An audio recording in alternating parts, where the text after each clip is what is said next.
नमस्कार, मी सागर राजे प्रभात पर्व न्यूजवर आपलं सर्वांचं स्वागत करतो। करंजाडे गावठाण विस्तार प्रस्तावाबाबत उच्च न्यायालयाने महत्त्वाचा असा एक निर्णय दिलेला आहे आणि त्या निर्णयामुळे सिडको आधीमध्ये तेथील ग्रामस्थांची जी घरे आहेत त्यांना एक मोठा दिलासा मिळालेला आहे। खरं म्हणजे नुकताच या ठिकाणी शिंदे फडणवीस सरकारने एक महत्त्वाचा एक निर्णय दिला ज्यामध्ये गायरान जमिनीमधील घरं आम्ही पंतप्रधान आवास योजनेअंतर्गत नियमित करू असं त्यांनी सांगितलेलं आहे। एकतर गावठाण हक्कासाठी किंवा जमीन हक्कासाठी या सातत्याने पाठपुरावा करणारे राजाराम पाटील साहेब असतील किंवा किरण पाटील साहेब असतील, हे सातत्याने लोकांना कशा रीतीने या सगळ्या गावठाण विस्तार प्रस्तावाचा फायदा होईल यासाठी भांडत आहेत। आणि आज उच्च न्यायालयाने जो निर्णय दिलेला आहे त्याच्यामुळे त्यांना या बाबतीत काय वाटतं ते आपल्याला विचारायचं आहे। सुरुवात आपण राजाराम पाटील साहेबांकडून करू। पाटील साहेब, स्वागत आहे आपलं प्रभात पेरो न्यूजमध्ये। खरं म्हणजे सुरुवात करताना मी ना आज दुपारी फडणवीस साहेबांनी जो निर्णय सांगितला त्याविषयी मी सुरुवात करेल की उच्च न्यायालयाने खरं म्हणजे एक निर्णय दिला होता आणि त्यामध्ये गायरान किंवा गुरचरण जमिनीमध्ये जी घरं आहेत ती तोडण्यासाठी निर्देश दिले होते। आणि त्यानंतर तुम्हाला माहीतच असेल की तहसील विभाग असेल किंवा रेव्हेन्यू विभागाकडनं ही घरं तोडण्यासाठी मोठ्या प्रमाणात नोटिसेस निघाल्या होत्या। आणि आज मात्र या सरकारनं असा निर्णय घेतलेला आहे की ती घरं आम्ही न्यायालयाच्या अधीन राहून नियमित करण्यासाठी प्रयत्न करून त्यासाठी पंतप्रधान आवास योजनेअंतर्गत ती घरं आम्ही नियमित करू असं त्यांनी सांगितलेलं आहे। एकतर करंजाडे गावठाण विस्तार जो प्रस्ताव आहे ज्या बाबतीत देखील न्यायालयाने निर्णय दिलेला आहे आणि आताचा जो निर्णय या सरकारने घेतलेला आहे याचा काही संदर्भ तुम्हाला लावता येईल का, याविषयी आपण सुरुवात करूया। बोला। अतिशय चांगली चर्चा या निर्णयामुळे येते होते। इथे किरण पाटील आहेत। आपल्याला सगळ्यांना माहीत आहे की उच्च शिक्षित तरुण आहेत, इंग्लंडमधून नोकरी करून इकडे आलेले आहेत आणि त्यांनी गावठाण विस्तारासारख्या ग्रामीण भागातल्या विषयावर काम करायला सुरुवात केली। आणि इथे उच्च न्यायालयाचा निर्णय आता करंजाडे ग्रामस्थांच्या बाजूने आल्या। त्यांच्या ज्या जमिनी आहेत त्या सगळ्या जमिनी ह्या त्या गावकऱ्यांच्या आहेत असं उच्च न्यायालय म्हणतं, म्हणजे सीमांकन प्रस्ताव त्यांनी मान्य केलेला आहे। आता या निर्णयाने, गावठाण निर्णयाने जर गावाजवळच्या जमिनी नियमित होतात तर मग हा निर्णय नक्की काय आहे? हा निर्णय म्हणजे केंद्र शासनाचं राज्य शासनावर अतिक्रमण आहे, कारण राज्याला ह्या जमिनी अधिकृत करण्याचे निर्णय गावठाण हक्क कायद्याने आहेत। आता प्रश्न असा आहे की जसपाल सिंग आणि पंजाबमधली जी केस आहे सुप्रीम कोर्टाची, ती जसपाल सिंगनी गावाच्या सार्वजनिक तलावामध्ये बांधकाम केलं आणि मग त्याच्यावर गावकरी संतापले आणि ती केस झाली आणि त्या अतिक्रमणाविरुद्ध निर्णय तो सुप्रीम कोर्टाचा आला। तिथे गाव कमिटीच्या बाजूने निर्णय आला आहे आणि तो अतिक्रमण त्यांनी रद्द केलं। तो निर्णय संपूर्ण देशाला लावणं ही म्हणजे पहिली चूक आहे। म्हणजे सुप्रीम कोर्टाचे अनेक निर्णय चुकीचे आहेत, सवर्णांच्या आरक्षणाचा निर्णय चुकलेला आहे। आता हा चुकलेला निर्णय संपूर्ण देशाला लावणं ही एक प्रकारची हुकुमशाही आहे। आणि म्हणून आज जो देवेंद्र फडणवीस आणि महसूल मंत्र्यांनी निर्णय घेतला आहे की पंतप्रधान आवास योजनेखाली ही घरं नियमित करू, याचा दुसरा अर्थ असा आहे की या ग्रामीण भागाचा पण आम्ही SRA करू। म्हणजे मुंबईचा SRA शिवसेनेने केला अगोदर, आता भाजप संपूर्ण देशाचा SRA करणार। कारण कसं आहे, घरं नियमित करणं म्हणजे काय, नुसतं घर जोता नियमित करणं नाही, तिथे सार्वजनिक आता काही गुरुचरण जागांमध्ये काही ठिकाणी शेती केली जाते, म्हणजे लोक शेतकरी आहेत। मग घरं नियमित करू आणि शेतं घेऊ का, तर असंच आहे। शेतं घ्यायची, घरं नियमित करायची म्हणजे काय, त्यांचा SRA करायचा, म्हणजे कुठेतरी टॉवर बनवायचा आणि त्यामध्ये कोपऱ्यात घर द्यायचं। ग्रामीण भागामध्ये ही जी टॉवरची योजना ही सक्सेस होऊ शकत नाही। ॲज इट इज जर घरं नियमित केली तर एक नाही। तुम्हाला सांगतो बघा, म्हणजे नवी मुंबईतल्या आगरी कोळ्यांना हा निर्णय जेवढा समजेल असा कोणालाच नाही समजणार। स्वतः किरण पाटील पेंदरचे ग्रामस्थ आहेत, त्यांच्याकडे पंतप्रधान आवास योजना राबवली कोणाच्या जमिनीत, गावकऱ्यांच्या जमिनीत, म्हणजे गुरुचरण जागेमध्ये। ती गुरुचरण जागा ही यांच्या गावातल्या अधिकारातली जागा होती, त्यांचं असलेलं गावठाण देत नाही। आणि अजून जे 18 वर्षावरील तरुण आहेत त्यांना पेंदर गाव जे भविष्यातलं असेल त्याला 100 एकर जागा लागणार आहे आणि जी 100 एकर जागा रिकामी होती ती पंतप्रधान आवास योजनेला राबवली आणि त्यात जे फ्लॅट झालेत ते गावातल्या लोकांना देत नाहीत, ते बाहेर धंदा करतायत। म्हणजे काही बिल्डर आहेत, हे बिल्डर केंद्र शासनाचे म्हणजे भाजपचे बिल्डर आहेत, या बिल्डरांच्या सोयीसाठी गावामधली फुकटची जागा जी संपादित झालेली नाही, भूसंपादन नाही, सरकारी जागा आहे, त्याच्यामध्ये पंतप्रधान आवास योजना का, हा माझा प्रश्न आहे। तुम्हाला नियमित करायचे असेल तर महाराष्ट्राचे खूप सारे कायदे आहेत, त्यामध्ये गावठाण हक्क एक कायदा आहे। त्या कायद्याने जर आत्ता इथलं जर गाव म्हणजे करंजाड्याचं निश्चित होण्याचा निर्णय आमच्या हातात आहे, मग गावकऱ्यांनी गाव कमिटी करून आपल्या ताब्यात घ्यावी। गावात बिल्डर का, कल्याण डोंबिवलीमध्ये बिल्डर घुसवलेत। पंतप्रधान आवास योजना म्हणजे काय, बिल्डरांची योजना आहे। थोडक्यात तुमचं असं म्हणणं आहे की जर गावठाण विस्तार सारखा एक महत्त्वाचा कायदा आहे. त्या अंतर्गत जर असे निर्णय घेतले तर ते निश्चित स्वागतार्ह असतील. तर आपण आहे ना म्हणजे अधिक योग्य निर्णय आहेत आणि म्हणून गावठाण विस्तार योजना मुंबईमध्ये आम्ही लागू केलेली आहे. म्हणजे आम्ही ते राबवतोय आणि नवी मुंबईत राबवतोय आणि पनवेलमध्ये राबवतोय. पनवेलमध्ये अनेक घरं गावठाण विस्तार म्हणजे पंतप्रधान आवास योजनेची ती घरं त्या पंतप्रधान आवास योजनेमध्ये स्थानिक लोकांना नागरिकांना स्थान का नाही आमचा प्रश्न आहे. तुम्ही आमच्या गावात येऊन धंदा करताय, हा धंदा आम्हाला पण करता येतो ना. म्हणून ही पंतप्रधान आवास योजना ही केंद्राचं राज्यावर झालेलं अतिक्रमण आहे. आपलं संघराज्य आहे आणि राज्यांना पण अधिकार आहेत. राज्यांचे अधिकार केंद्र संपवायला निघाले आणि आपण जीएसटी मध्ये अनुभव घेतोय की सर्व. आपण पुन्हा एकदा मुख्य चर्चेकडे जाऊया. खरं म्हणजे आजची जी चर्चा आहे ती करंजाडे गावठाण विस्ताराबाबत जो महत्त्वाचा निर्णय उच्च न्यायालयाने दिलेला त्या बाबतीतली आहे. खरं म्हणजे यासाठी पाठपुरावा किंवा मार्गदर्शन सातत्याने किरण पाटील किंवा तुमचं राहिलेलं आहे. तिथले सरपंच मग असतील रामेश्वर आंग्रे असतील किंवा कर्णा शेणार असतील, योगेश कैकाडे किंवा कुणाल लोंढे हे सातत्याने या सगळ्या गोष्टीसाठी पाठपुरावा करत आहेत किंवा प्रयत्न करतात. किरण पाटील आपल्याकडे मी येतो. खरं म्हणजे तुमच्या गावच्या गावठाण विस्ताराबाबत देखील उच्च न्यायालयाने निर्णय दिलेला आहे आणि त्याच धर्तीवर हा निर्णय. अगोदर तुमचा झालेला निर्णय आणि या निर्णयामध्ये काय फरक आहे मला ते सांगा आणि त्याचा फायदा तोटा काय आहे? बघा सागर, यासाठी आपल्याला थोडं मागे जावं लागेल. मी त्याचा एक बॅकग्राऊंड सांगतो. ज्या वेळेला या मल्टी क्रॉप लँड आपण ज्याला बोलतो म्हणजे बहुपीक ज्या सुपीक जमिनी होत्या त्या सिडकोला राज्य सरकारने देऊ केल्या कलेक्टरमार्फत. 1970 साली जेव्हा सिडकोची स्थापना झाली त्यावेळेला जे फिजिकल पंचनामे आपण म्हणतो ते केले गेले नव्हते. मी वारंवार हीच गोष्ट सांगतो. ती महसुली सर्वात मोठी चूक होती का तुम्ही ज्या वेळेला एखाद्या जागेवर आरक्षण टाकता कुठल्या योजनेसाठी तिथली भौगोलिक त्या काळची परिस्थिती काय त्याचा पंचनामा करून तो अहवाल पहिले जायला पाहिजे होता. राज्य सरकारने कलेक्टरला ते प्राधिकृत केलं होतं, जिल्हाधिकाऱ्यांना रायगड आणि ठाण्याच्या. त्यांचे त्याच वेळेला कान उघडणी माननीय उच्च न्यायालयाने केली होती. 1971 साली एक जजमेंट दिलं होतं. दोन्ही कलेक्टरला सूचना केल्या होत्या, त्याची कॉपी माझ्याकडे आहे, की तुम्ही ज्या सिडकोसाठी जमिनी नोटिफाय करताय सध्या म्हणजे आरक्षित करताय त्या प्रत्येक गावाला एक निश्चित बाँड्री ठरवा. त्या गावाच्या चतुसीमेच्या बाहेरच्या जमिनी तुम्ही संपादित करा म्हणजे गावाची जी पुढे नैसर्गिक वाढ होईल त्याच्यावर कधी गदा येणार नाही. पण त्या निर्णयाला सुद्धा सिडको नगरविकास खातं त्यावेळेचं त्यांनी केराची टोपली दाखवली आणि त्यावेळेला जे नकाशे उपलब्ध होते ते ब्रिटिश काळात गावठाण विस्ताराचा सर्वे केलेला असेल त्या नकाशे 2 एकर 3 एकर त्याच्या बाहेर सरसकट शिक्के मारत गेले. त्याचे सरसकट अवॉर्ड पण बनवलं 84 साली. बरोबर. आता ही महसुली चूक होती ती साधारणतः आज 40 वर्ष समजा 84ला अवॉर्ड झाली. 41 वर्षाच्या घरानंतर आपण ती दुरुस्त करायला निघालोय. तर काही तज्ज्ञांचं असं म्हणणं आहे का हे चुकतंय, हे झालेले निर्णय जुन्या काळातले दुरुस्त करता येत नाही. तर त्याच्यावर रेफरन्स मी तुम्हाला असा सांगतो की जर जुन्या महसुली तरतुदी होत्या गावठाण विस्ताराच्या किंवा गावाची लोकसंख्या जशी जशी वाढेल त्यांची नॅचरल ग्रोथ जशी जशी होईल त्यांना एक्सपान्शन करण्यासाठी लँड रेव्हेन्यू कोड जो आहे महाराष्ट्र लँड रेव्हेन्यू कोड 1966 त्याच्यामध्ये गावठाण एक्सटेन्शन स्कीम नावाची जी परिभाषा आहे त्याच्यामध्ये तरतूद होती. पण ती डावलली कुणी? लोक तर अज्ञान होते. ज्यांनी अवॉर्ड केली त्यांनीच त्या डावलल्या होत्या. बरोबर. मग आता जुन्या चुका आज जर आम्ही उकरून काढतो त्याच्यामध्येच आपल्या जमीन हक्क मिळू शकतो. तर मग ह्या गरजेपोटी घरं वगैरे त्याच्यावर आपण का विश्वास ठेवायचा? मुद्दा एक. दुसरा मुद्दा याचा रेफरन्स असं सांगतो का नुकतंच तळोजा MIDCच्या कारखानदार कमिटीने TMA नॅशनल ग्रीन ट्रिब्युनल हरित लवाद NGT दिल्ली कोर्टामध्ये 2001ला केंद्रीय प्रदूषण नियंत्रण मंडळाचा जो निर्णय झाला होता 2001ला की घातक प्रक्रिया करणारे केमिकल प्लांट आणि डिस्पोजल करणारे जे प्रकल्प असतात कचरा विलगीकरण करणारे त्यांच्या सीमेपासून 500 मीटरच्या सीमेपर्यंत कुठली नागरी वस्ती असता कामा नये. कारण त्यांच्या प्रदूषणाचा त्रास त्यांचा एखादा अपघात झाला आग लागली बॉयलरचा स्फोट झाला किंवा घातक केमिकलला आग लागली तर त्या लोकांना त्रास होतो त्यांची जीवाला काही व्हायला नको असा तो निर्णय होता. त्याच्या अंमलबजावणी सरसकट कुणी केली नाही. बाजूला नियोजन प्राधिकरण सिडको होते त्यांनी CC देत गेले 20 वर्षामध्ये. ग्रामपंचायती देत गेले. पनवेल महापालिका पण देत गेली. बरोबर.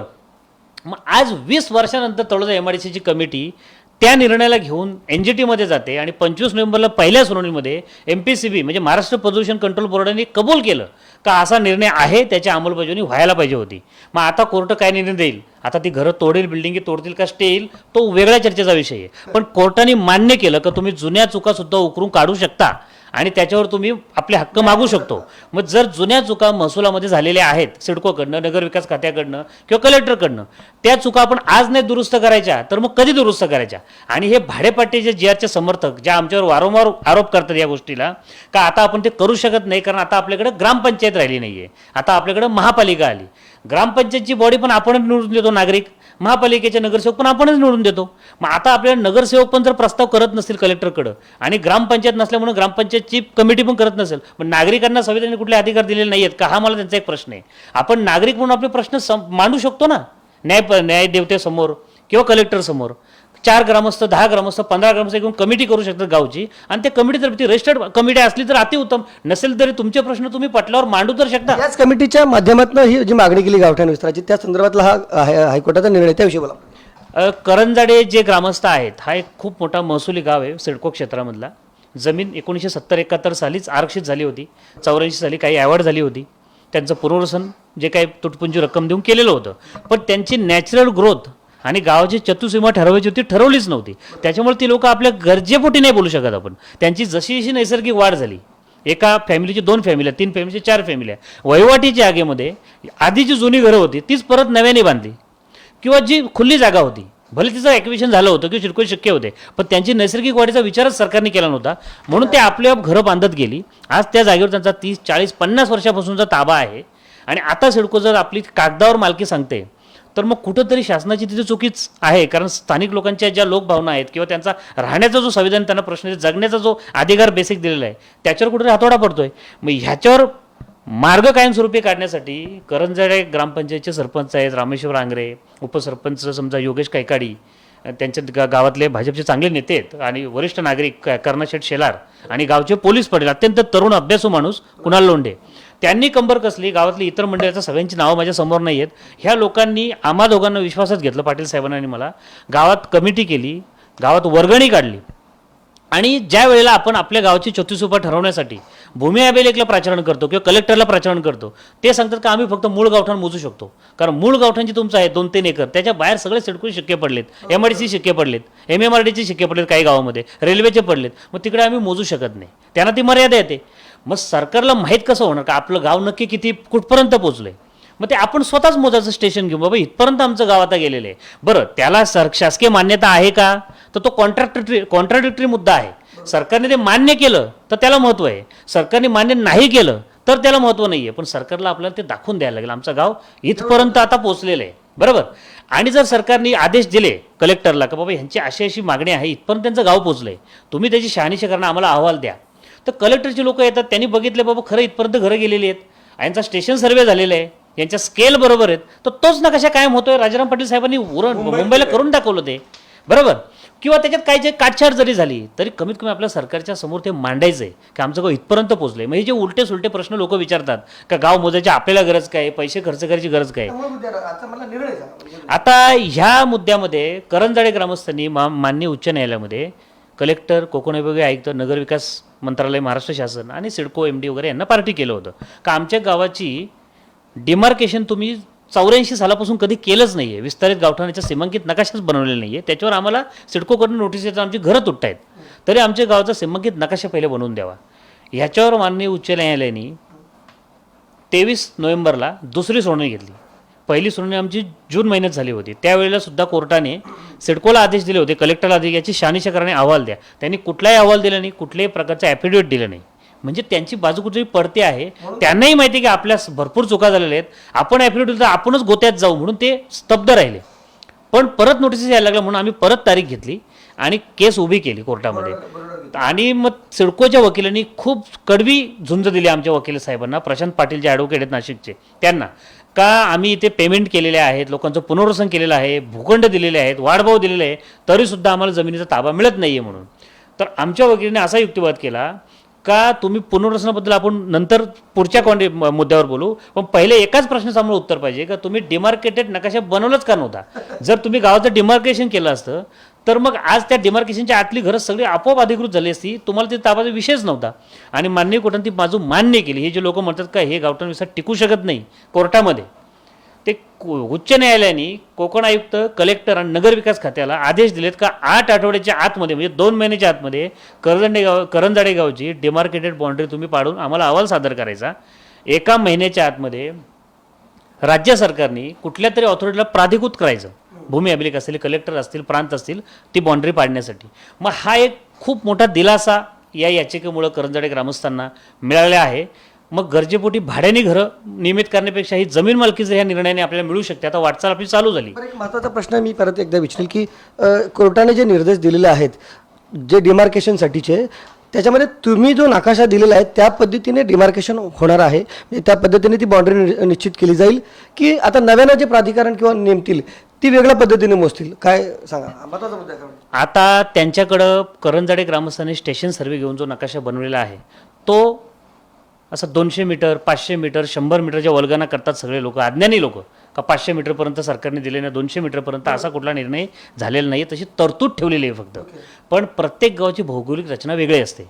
एखादं गाव एक साईडला 50 मीटर वाढतात, एक साईडला 500 मीटर वाढतात. जसे म्हणजे एखादे तलाव असेल तर तिकडे जास्त वाढेल, विहीर असेल तिकडे जास्त वाढेल, किंवा कुंपण असेल तर कमी वाढेल. जिथपर्यंत तुमचा ताबा गेलाय त्या हिशोबाचा, कुठे षटकोनी, कुठे चौकोनी, कुठे वर्तुळाकार, कुठे अष्टकोनी, कुठे आयताकृत, अशी गावांची नकाशे असतात. बरोबर. मग कुठल्या बाजूला ते 200 मीटर निर्णय झाला तरी तो आपला दिलासा मिळूच शकत नाहीये. हे लोकांना आजपर्यंत कळालंच नाहीये. जिथपर्यंत ताबा कब्जा गेलाय. बरं, ह्याच्यावर मी तुम्हाला परत थांबवतो. ही लोक सांगतात गावठाण विस्तार म्हणजे काय. आता गावठाण विस्तार संकल्पना अशी आहे का बाबा ह्या गावाची 5000 लोकसंख्या आहे आणि गाव सध्या 10 एकरमध्ये आहे. गावाच्या आजूबाजूला 10-15 एकर गुरचरणीची जागा आहे किंवा कलेक्टर लँड आहे. तर मग त्या गावाची ग्रामपंचायत किंवा ग्रामपंचायत नसेल तर गावातली जी काही कमिटी असेल ती प्रांताकडे किंवा कलेक्टरकडे जिल्हाधिकाऱ्याने एक प्रस्ताव देतो की आमच्या गावाची सध्या बाबा 5000 लोकसंख्या आहे, काही वर्षात आमच्या गावची लोकसंख्या 7000 होणार आहे, तर आम्हाला थोडी जागा लागते. तर गावाच्या बाजूला ही सर्वे नंबरची जागा आहे जी आमच्या गावाच्या ताब्यात आहे, तिची आम्हाला प्लॉटिंग करून ती जागा आम्हाला गावठाण विस्तारासाठी द्या. कलेक्टरची जागा वर्ग करते आणि लोकांची जागा मिळते, ह्याला म्हणतात गावठाण विस्तार. आता ते आपल्याकडे शक्य आहे का? तर टेक्निकली ॲज इट इज शक्य नाही आहे, कारण आपण ऑलरेडी तिथे ताबा आहे, फक्त जमीन सिडकोकडे नावावर झालेली आहे चुकीच्या मार्गाने. मग ती आपल्याला फक्त डिनोटिफाय करून आपल्या नावी करून घ्यायची राज्य सरकारच्या मार्फत. ही सोपं गणित आहे, सोपं गमक आहे, पण कोणाला ते रुजत नाही. महत्त्वाचा प्रश्न तुम्ही मला म्हणजे प्रश्नाचं उत्तर की इथे खाजगी सर्वे ज्याला म्हणून नाकारला जातो. मला तेच बोलायचं आहे की तुम्ही खाजगी सर्वे केला होता आणि आता सरकारनं जे निर्देश दिलेले आहेत ते कुठल्या सर्वे होईल? कोळी फाउंडेशनचे निलेश पाटील आणि रामचंद्र म्हात्रे आणि मुंबईमध्ये उज्ज्वला पाटील आणि त्यांचा सगळा जो ग्रुप, यांचा जो आक्षेप आहे की खाजगी सर्वे आम्ही पैसे खर्च करून का करायचा. आता हे जे अधिकार आहेत ते अधिकार काय आहेत? भारतीय संविधानातलं आर्टिकल 40 गावं संघटित करा असं सुतोवाच केलं की गावाचं संघटन झालं पाहिजे प्रशासनामध्ये. पहिलं गाव, नंतर नगर, नंतर शहरं. तर गावाचं ग्रामपंचायत करा. आता अनेक ग्रामपंचायतीमध्ये ग्रुप ग्रामपंचायतीमध्ये आहेत, म्हणजे अनेक गावांची एक ग्रामपंचायत, काही ठिकाणी एकच गाव आहे. पण ग्रामपंचायतच नसेल, म्हणजे मुंबईमध्ये ग्रामपंचायत अस्तित्वातच नाही, कारण डायरेक्ट महानगरपालिका झाली ती. मग तिथे काय, तिथे गावाला संघटित होण्याचा अधिकार संविधानाने दिलेला आहे. मग गावं काय करतात, गावं लोकवर्गणी काढतात, गावं एकत्र येतात, ठराव घेतात आणि आमचं किती जागेवर आता पजेशन आहे हे पजेशन दाखवतात त्या नकाशाने. म्हणून गावठाण हक्क हा विषय कुळ कायद्याच्या अंतर्गत एक प्रकारे जमीन हक्काचा दावा आहे. आता मी जमीन कसतो त्याचा नकाशा आम्ही गावकरी बनवणार ना, सरकार थोडं बनवणार. आणि आपल्याला माहिती आहे पनवेलमध्ये आयुक्तांनी सांगितलं की आम्ही फक्त मूळ गावठाण मोजू. अरे मूळ गावठाण मोजू तर गावाच्या बाहेर 100 एकर आमची जागा आहे ती आमच्या ताब्यात आहे, ती का सरकारच्या ताब्यात आहेत का? आणि आता बघा सरकारला हे लक्षात आलं की लोकांची जिथे घरं आहेत तिथे पजेशन घ्यायला लागलं. आता कळंबोळी 32 एकर तोडू शकतं का सरकार? कुठल्याही राज्य आणि केंद्र सरकारमध्ये हिंमत असेल तर ओपन चॅलेंज आहे, मिलिटरी घेऊन या तुम्ही आणि आमचं गाव तोडून दाखवा. मग आगरी आणि कोळी काय हिसकाय ना तो दाखवतो तुम्हाला. हा जमीन हक्काचा दावा आहे. आणि जमीन हक्काचा दावा कसा असतो, ही जमीन कसतो आम्ही पजेशनमध्ये आहे. आणि आमचे विकास पाटील आणि किरण पाटील यांनी परवा चर्चा केली या ग्रुपशी, भाडे करारवालेले.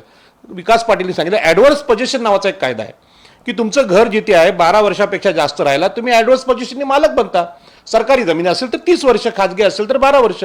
वकिलांना हे सगळं माहिती आहे, पण वकिलांना स्वतंत्र केस करायचे आहेत. एक घराची केस 2.5 लाख आणि 2.5 लाखाची केस हरायची, 100 केस वकील हारलेत. म्हणजे शिडकोनी यांना किती पैसे दिलेत हारण्याचे?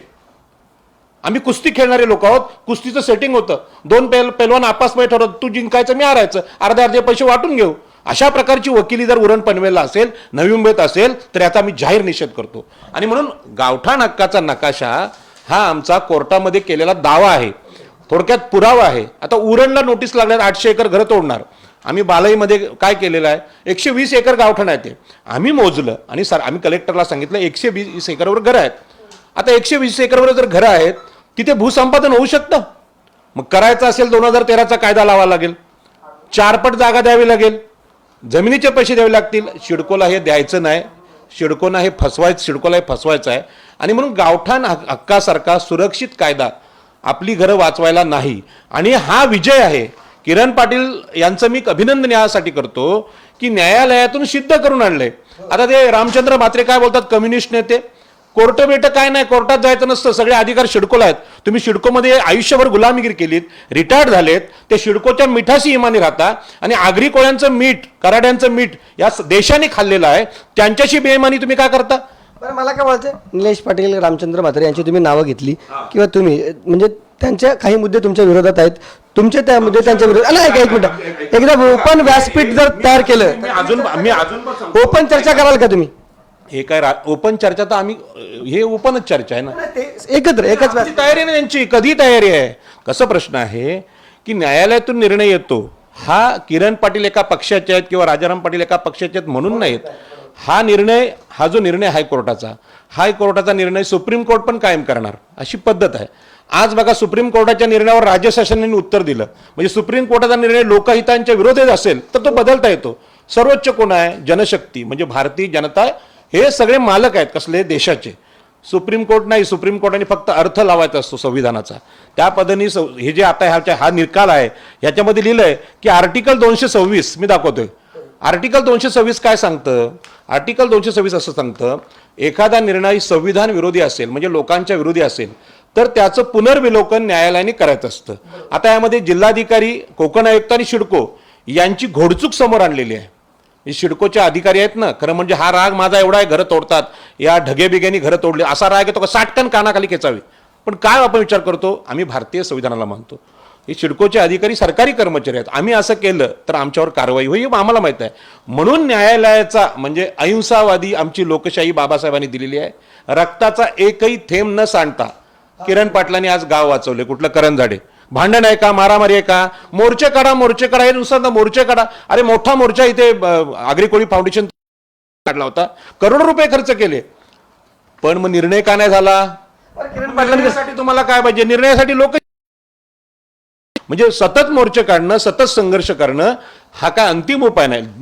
जनजागृतीसाठी मोर्चे काढले पाहिजेत, आम्ही मोर्चामध्ये सहभागी होणार. पण न्यायालयाने जे संविधानिक कायदे केले त्याचे अधिकार नागरिकांचे अधिकार आहेत आणि नागरिकांच्या अधिकारांनी तुम्हाला विजयी होता येतं. आणि आम्ही आता विजयी झालेलो आहोत.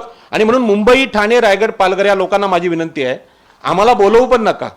हे सगळं ओपन आहे, म्हणजे गावठाण विस्तार सगळं ओपन आहे. नकाशा कसा बनवायचा, लोकसंख्येचा रिपोर्ट काय, घरांचा रिपोर्ट तुम्ही करा ना. पण एक लक्षात घ्या सागरजी, गावातल्या अनेक पक्षांच्या लोकांना एकत्र बसवणं हे फार अवघड असतं. त्यासाठी माणसाच्या अंगात प्रेमळपणा लागतो, विनम्रता लागते. यांच्या गावातले जे वारकरी आहेत, म्हणजे पेंदरचे, मी त्यांचं बघितलं, अतिशय नम्र लोक आहेत. आणि या नम्र लोकांनी एकत्र येऊन गाव कमिटी केली. गाव कमिटी करणं कसं आहे? नवी मुंबईतले किंवा आमचे उरण पनवेलचे जे कोणी संतोष पवार आहेत, रामचंद्र म्हात्रे आहेत, निलेश पाटील आहेत, त्या उज्ज्वला ताई आहेत, यांचा प्रॉब्लेम काय? गावातल्या सर्व पक्षीय, म्हणजे विरोधी विचारांच्या लोकांना एकत्र बसवण्याची यांची तयारी नाही. आणि म्हणून ज्यांच्याकडे हे स्किल नसतं गाव संघटित करण्याचं, त्यांनी कुठली निवडणूक लढून का उपयोग पण नाही. मी स्वतः खासदारकी लढलोय, पण मी आज आनंदी आहे की आम्ही 3 गावांना संघटित करू शकलो. 3च गावं, या लोकसभा मतदारसंघात 12 विधानसभा आहेत, त्यातली गावं संघटित 3 तर केली ना. मग 3 करू शकतो. तो जो नम्र आहे, तो लोकांच्या समोर नम्र व्हायला तयार आहे, तोच नेता होऊ शकतो. आणि म्हणून आजचा जो निर्णय आहे करंजाड्याचा, हा निर्णय अतिशय महत्त्वाचा निर्णय. उलट मी सांगेन की फडणवीस साहेबांनी जे सांगितले ना, पंतप्रधान आवास योजनेखाली गुरुचरण जागा देऊ, ती फसवी योजना, SRA होणार त्या गावाचा. ही योजना अधिक चांगली आहे, कारण गावठाणामध्ये जशा आहेत तशा स्थितीत ते पूर्ण गाव आमचं आहे. त्यातला तलाव आहे, त्यातले जमिनी आहेत, मोकळ्या जागा, यांची 21 गुंठे जागा आहे गावात. मग 21 गुंठे जागा त्यांनी सिडकोला द्यायची का? 21 गुंठ्याची आता किंमत तुम्हाला माहिती आहे, 5,55,00,000 सानपड्याला रेट आहे. मग किरण पाटील किती मोठे करोडपती येतात, त्यांच्या आईवडिलांना किती मोठा अभिमान आहे, त्यांच्या मिसेसला किती मोठा अनुभव. 21 गुणिले 21 5 किती होतात? सांगा मला, किती होतात?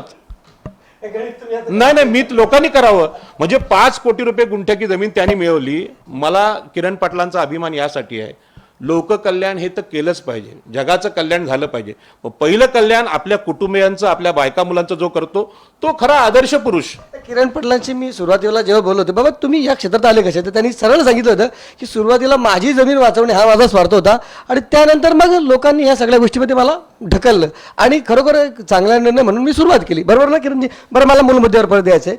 सगळ्यात मोठं म्हणजे मी विचारलं सुरुवातीला होता की पेंधरमध्ये जो निर्णय झाला होता आणि हा जो निर्णय झाला म्हणजे आता करंजाड्याच्या बाबतीत दोघांमधला फरक काय? कारण मध्ये करंजाड्याची घरं तोडण्यासाठी पुन्हा एकदा तिथे सिडकोचे अधिकारी आले होते. त्यानंतर मग त्यांना तो न्यायालयाचा निर्णय दाखवला. म्हणजे मला माहिती आहे, मी त्याची बातमी केली होती. आणि ते न्यायालयाचा निर्णय दाखवल्यानंतर पोलीस तिथे प्रोटेक्शन घेऊन जे सिडकोचे अधिकारी आले होते त्यांनी त्या ठिकाणी ते न्यायालयाचा निर्णय किंवा न्यायालयात दाखवलेली याचिका या सगळ्या डॉक्युमेंट्स पाहिल्यानंतर तिथे त्यावेळेला तात्पुरती स्थगिती पुन्हा एकदा दिली होती. आता तर परमनंट स्थगिती एक प्रकारे येते असं दिसेल का? पेंधरच्या बाबतीमध्ये आम्ही घाईघाई होतो, आम्हाला नोटीस आली होती, आमच्या घरात हाताला तुटलेली भीती होती, आम्हाला पटकन दिलासा पाहिजे होता. त्यामुळं आम्ही अभ्यासामध्ये रिसर्चमध्ये थोडेसे कमी पडून ती घाईघाईत याचिका टाकली होती. पण त्याची मूळ मागणी आजही पहिलाच पॅरेग्राफ, हे जे निलेश पाटील वगैरे ही लोक किंवा 95 गाव समितीला आमच्यावर जे आरोप लावतात की तुमची गावठाण विस्ताराची याचिकाच नाही आहे, तुमचं फक्त ॲक्विशनला विरोधच आहे, पण मूळ मागणी त्यात क्लिअर कट इंग्लिशमध्ये लिहिले काय, म्हणजे डिमार्केशन पहिले आमच्या गावाचं करा आणि मगच त्याच्या बाहेरची जमीन तुम्ही संपादन करा. मग एकदा अंकित नकाशा गावचा बनला म्हणजे ते गावठाण विस्तारच झालं, कारण आपला ऑलरेडी तिथपर्यंत ताबा गेलेला आहे, त्याच्या बाहेर जमीन तशी शिल्लक ठेवली नाही शासनाने. आता हे पेंधरचा मॅटर झाला, म्हणजे तो मी चूक कशी सुधारली तुम्ही? मग ही करंजाडीची याचिका टाकताना साहेबांची मदत घेतली, वकिलांची मदत घेतली, असंख्य रेफरन्सेस काढले जमीन मालकीचे. तुम्हाला एक रेफरन्स म्हणतो, गडचिरोलीमध्ये एका खाजगी जमिनीवर तिथल्या लोकांनी अतिक्रमण केलं होतं. जवळजवळ 15-20 वर्ष तिथं घरं होती. त्या माणसांनी कलेक्टरकडे अर्ज केले, पोलीस केसेस केल्या, तिथलं ताबा काय देता येत नव्हता. पोलीस अधीक्षकांनी नागपूर कोर्टाला सांगितलं का ताबा हटवणं कठीण आहे, कारण लोकांचा ताबा भरपूर वर्षापासून कायदा आणि सुव्यवस्थेचा प्रश्न निर्माण होऊ शकतो. कलेक्टरने तो माणूस उच्च न्यायालयात गेला मुंबईच्या, मी सगळे रेफरन्सेस वाचले ते. तिथे परत असा निर्णय दिला कलेक्टरनी का इथे आपल्याला ती जागा त्याला देता येत नाही. मग उच्च न्यायालयाने निर्णय दिला का त्याला कलेक्टरनी कुठली गुडचरण जागा त्याच्यावर वर्ग करून द्यायची. ती त्यांना उठवलं नाही लोकांना, नाही, त्याला दुसरीकडे जमीन दिली. मग तिथे त्याला जमिनीच्या बदली जमीन मिळू शकते. मग आपण का मागे पडतोय? तोच देश, तोच कायदा, तेच महसूल नियम, तेच महसूल मंत्री, तेच सगळे प्राधिकरण, फक्त मांडणी चुकीची. इथे काय झालंय, गरजेपोटी घरांचं गाजर दाखवले गेले. आता गरजेपोटी घराची संकल्पना मुळातच चुकीची आहे. आज जर आपण, आता मला एकदम सिंपल प्रश्न आहे सागर, मूळ गावठाणाच्या 250 मीटरपर्यंत, बरोबर, मग मूळ गावठाणापासून 30 मीटरच्या अंतरावर किरण पाटीलनी घर बांधले. किरण पाटीलचं जुनं घर होतं, साधारणतः त्याच्यावर गोठा होता 1950 सालचा, पण तो मूळ गावठाच्या थोडासाच बाहेर आहे, बरोबर, सिडको स्थापनेच्या आधीचा, MIDCच्या आधीचा. आज त्यांनी किरणनी तिथे 20-25 वर्ष अगोदर किरणच्या, म्हणजे माझ्या आजोबांची होती, माझ्या वडिलांनी तिथं टोळेजंग इमारत बांधली, खालती गाळे मस्त बिल्डिंग सगळं. मग मला पण भाडेपट्टाच, कारण मूळ गावठाणाच्या बाहेर येते. बरं, माझ्याच गावचा माझाच भाऊ, त्याने गावाच्या 240 मीटर अंतरावर सिडकोच्या संपर्क MIDCच्या प्लॉटिंगच्या जागेवर घर बांधलं, त्याला पण भाडेपट्टाच. मग हा नक्की फायदा कोणाचा आणि तोटा कोणाचा? मग असे जे लोकांचं थोडं ज्यांचा फायदा होत आहे, अशी बोटावर मोजण्यासारखी लोक आहेत. बरं, ज्यांची गावात घरच नाही आहेत, त्यांना जमीनच नव्हती कधी, मग त्यांचं पुनर्वसन कसं होणार आहे गरजेपोटी घरांच्या संकल्पनेमध्ये? मग ज्या लोकांचा धूर्त लोक, ज्यांना असं वाटतं की आपण अतिक्रमण केलंय, भरपूर वर्ष भाडं खाल्लंय, हे नवी मुंबईतले लोक, त्यांना असं वाटतं की जे मिळतं ते पदरात पाडायचं. पण त्याच्यामुळे तुम्ही अख्ख्या पूर्ण 95 गावांची कशासाठी त्यांचं पाप घेता तुमच्या डोक्यावर? बरोबर आहे. आज जर जमीन हक्काने तुम्हाला मिळू शकतं, आता हे निलेश पाटील मला सांगतात का ग्रामपंचायत अधिनियमानुसार तुम्हाला जमीन मालकी मागण्याचा अधिकार होता, तो आता संपुष्टात गेला आहे, पण तो 1966 लँड रेव्हेन्यू कोर्टनी राज्य सरकारकडनं. मग तुम्ही त्यासाठी प्रयत्न का नाही करत? हा भाडेपट्टा कशाला तुम्ही माथ्यावर मारून घेता तुमच्या? बरोबर, जर तशी तरतूद आहे तुम्हाला माहिती आहे, मग त्यासाठी प्रयत्न करा. आम्ही सुरू केला, आमच्या बरोबर तुम्ही पण या ना. जर एकत्र लढाई लढलो तर माझ्याकडे जर 100 रेफरन्स असतील जमीन मालकीचे, तर तुम्ही बरोबर आले तर ते 200 होऊ शकतात, व्याप्ती वाढेल. आज गरजेपोटी घरांचा अर्ज जे करण्यासाठी लोकांना सांगितले सिडकोनी का 15 जूनपर्यंत अर्ज करा, ते 30 सप्टेंबरपर्यंत केलं. ते आता 30 नोव्हेंबर आजची शेवटची तारीख आहे. केराची टोपली लोकांनी दाखवलेली आहे. लोक ह्या डिसिजन लोकांना आवडलेला नाही आहे. बरं, जमीन मालकीसाठी अर्ज करण्यासाठी आम्ही जनजागृती करतो, त्यासाठी असंख्य लोकांचे फोन येतात. जर आपले अर्ज जास्त गेले जमीन मालकीचे आणि भाडेपट्टीचे कमी गेले तर राज्य सरकार त्याच्यावर विचार करेल, एखादी कमिटी नेमेल, मग आपला प्रस्ताव जाऊ शकतो, हे सगळ्या जमीन डिनोटिफाय करून टाका. जर सिडको त्यांचं नुकसान क्लेम करत असेल तर त्यांच्या चुका त्यांच्या माथी मारण्यासाठी आपल्याकडे रेफरन्सेस आहेत.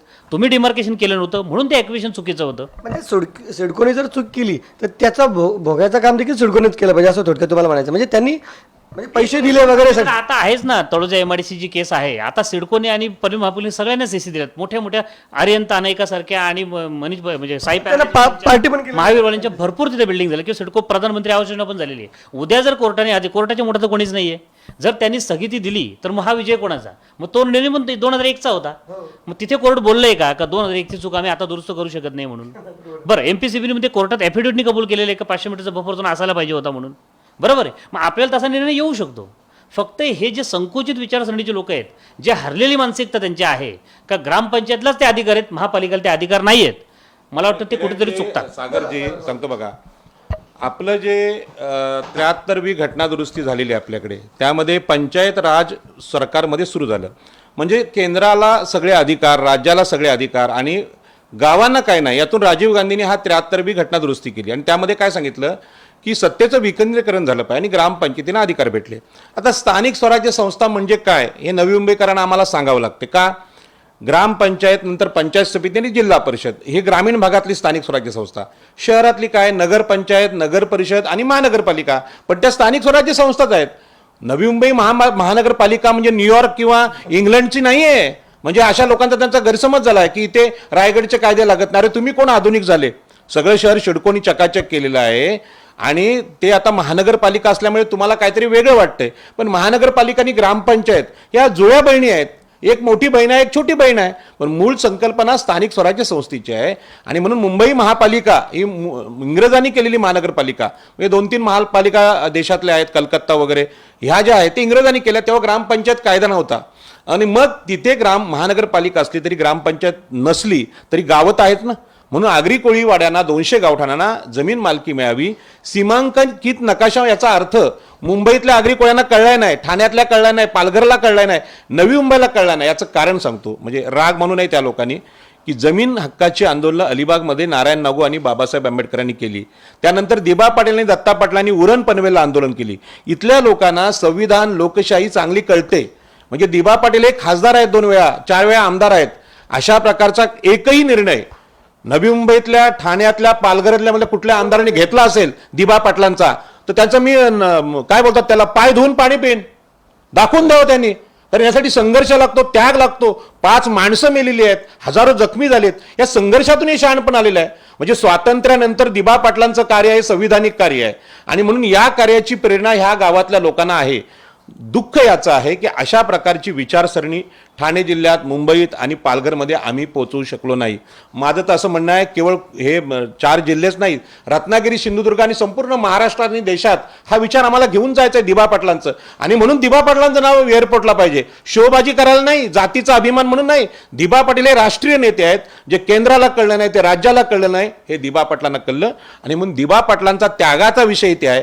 आज आम्ही लोकवर्गणी मागितली किरण पाटलांनी. किरण पाटलांना 1.5 लाख पगार होता इंग्लंडमध्ये. दारोदार जाऊन लोकमार्गावरनी भीक मागायची गरज काय? आणि आपल्या लोकांचा गैरसमज असा की आम्ही शेट आहोत. म्हणजे लोकवर्गणीमुळेच तुम्हाला विरोध होतं, हे गोष्ट मी ऐकतो. आता लोकवर्गणीचा अर्थ काय होतो? तुम्ही गणेशोत्सव मंडळ लोकवर्गणी काढता ना, वाशीमध्ये नवरात्रोत्सव मंडळ होतात तेव्हा तुम्ही लोकवर्गणी काढता ना, आणि तुम्ही खर्च करता, तुम्ही हिशोब देता पुस्तिका काढून. मग लोकवर्गणी गावठाणाची आहे. तुमचं गणेशोत्सव मंडळाच्या लोकवर्गणीला विरोध नाही, साई भंडारा करता त्याला विरोध नाही. अरे पण स्वतःचं राष्ट्र म्हणजे स्वतःचं जमीन, स्वतःचा सातबारा, स्वतःचं प्रॉपर्टी कार्ड ते मोजायला जर किरण पाटलांनी लोकवर्गणी काढली, राजाराम पाटलांनी काढली, तर भ्रष्टाचार होतो. आम्ही जर भ्रष्टाचार केला असेल तर आमच्या चपला बदलतील. आमची चपला बघा, 150 आणि 200 रुपयाच्या चपला आहेत. त्याच आमच्या गाड्या आहेत. फक्त जीवाला सुरक्षा म्हणून आम्ही गाडी वापरतो, नाही तर आम्ही रिक्षातून आणि टॅक्सीतून फिरणारे लोक आहोत.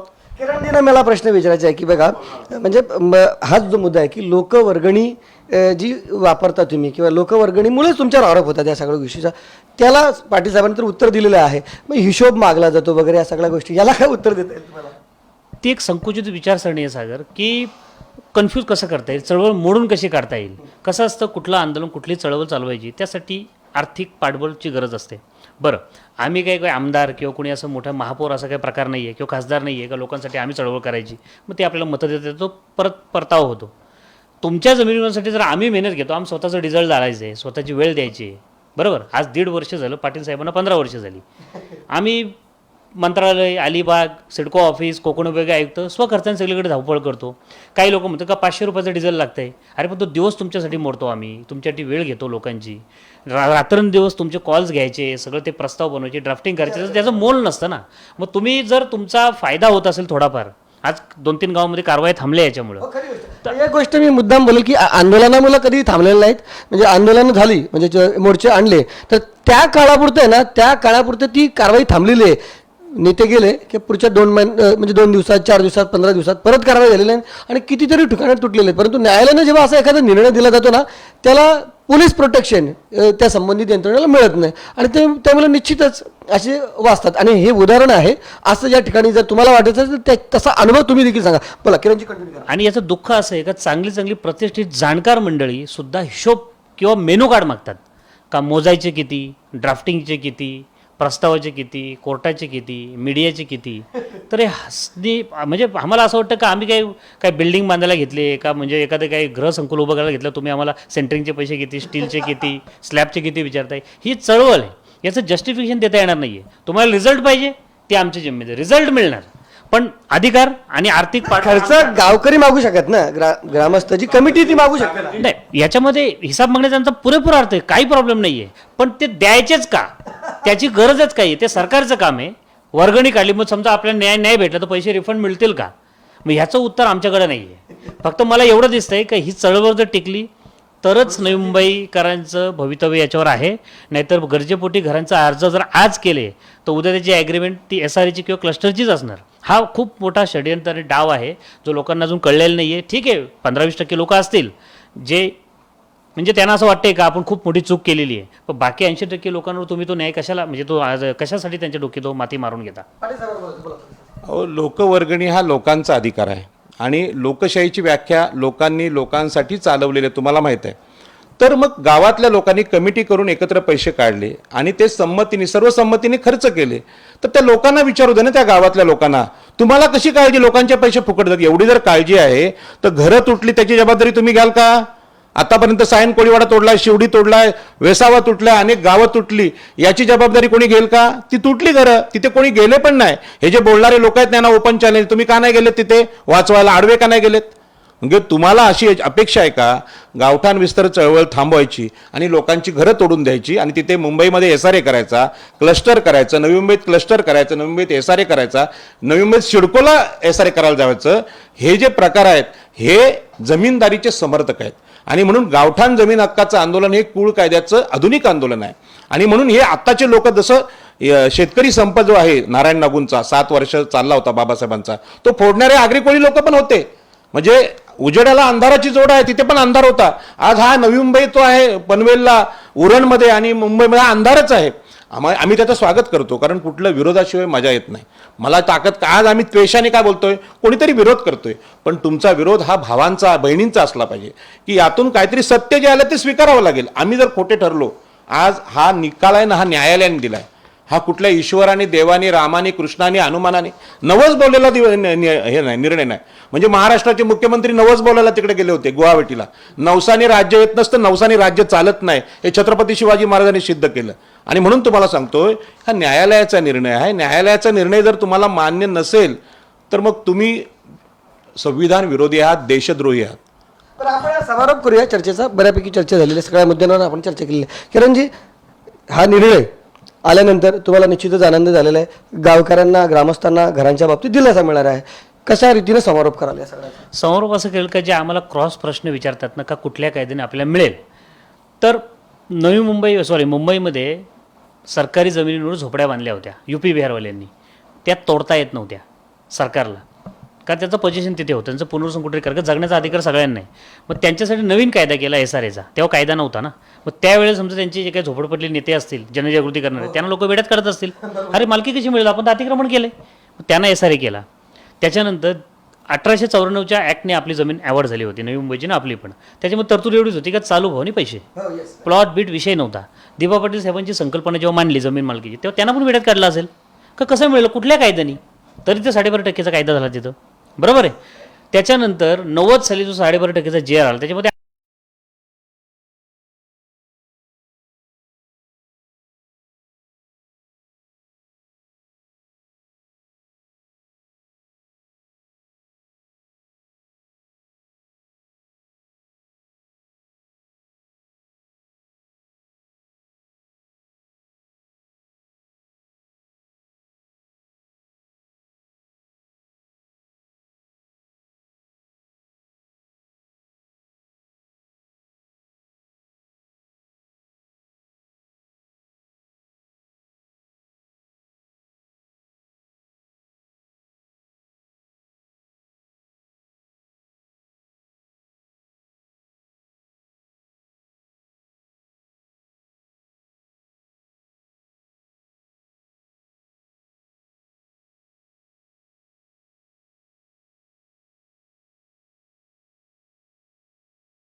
थांबली.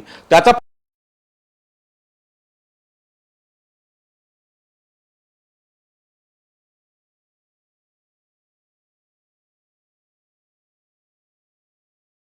चळवळ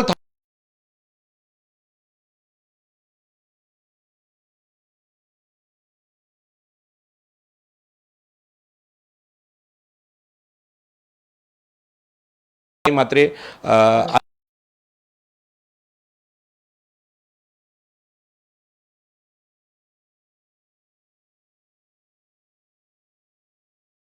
जरी मारवाडी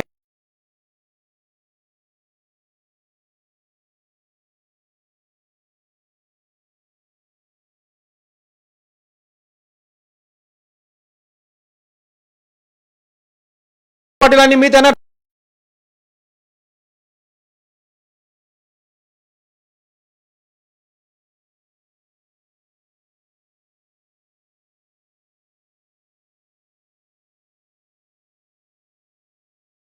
बाजूला न्या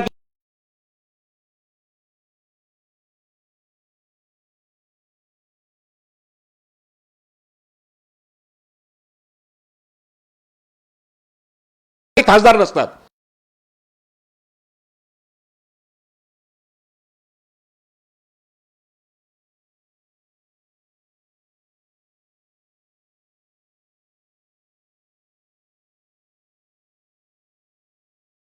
गावठाण सीमांकन येत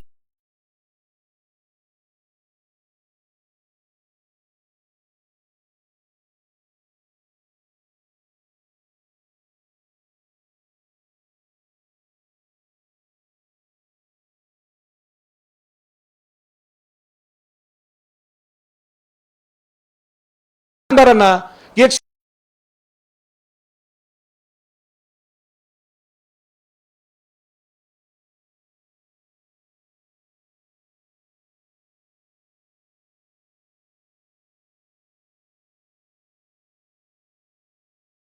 विधान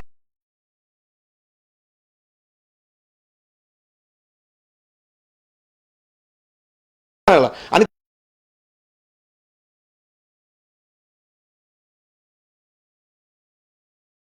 मध्ये एवढी शक्ती आहे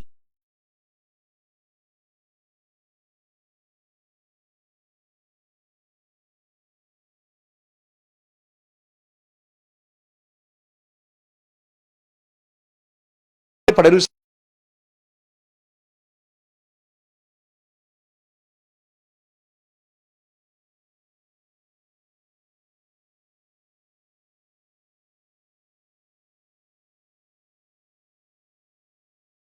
पण गावाला हात लावायला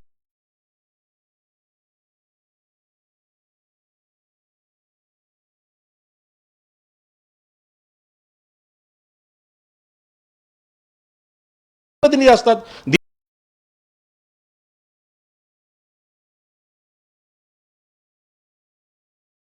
दिलं नाही त्यांनी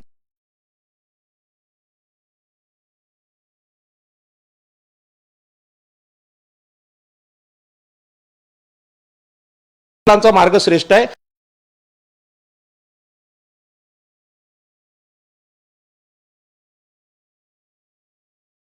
इथं दत्ता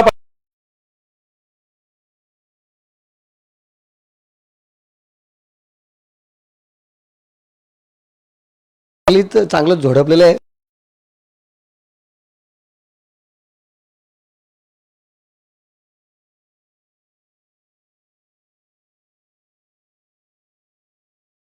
आहे तेथील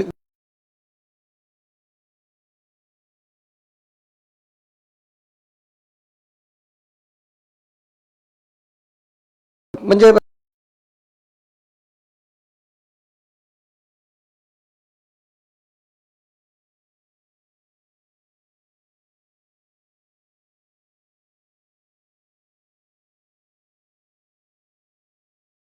फक्त काय सांगितलं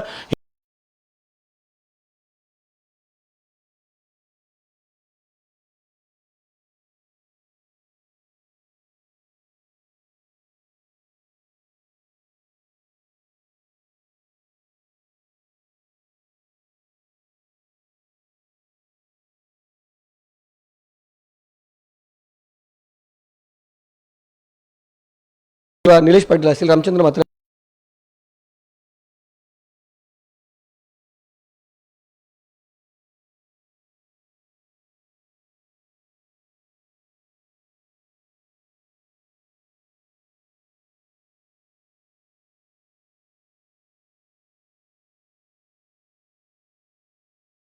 लढत असतील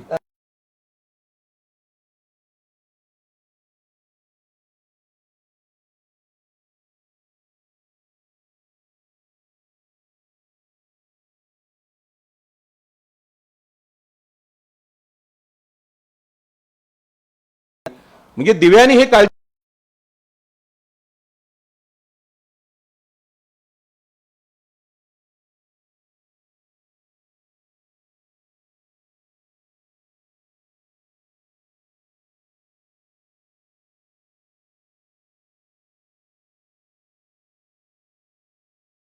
मात्र रामचंद्र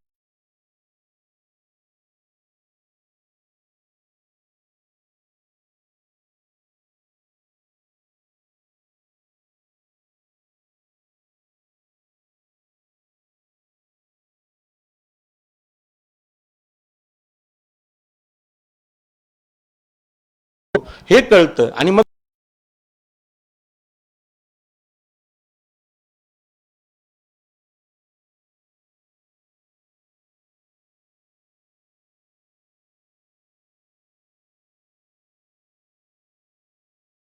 शिल्पकार आपण म्हणून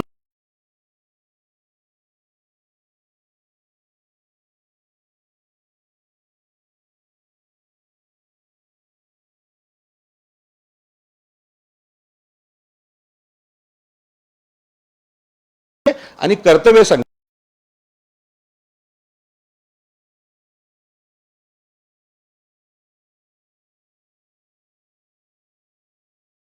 व्यासपीठावर बसण्याचा आमचा प्रयत्न असणार आहे, तसा देखील आपण प्रयत्न करूया. तुमची प्रतिक्रिया या बाबतीत अवश्य नोंदवा. व्हिडिओ जर्नलिस्ट यासिन खानसह सागर राजे, प्रभात पर्व न्यूज करता खारघर. धन्यवाद.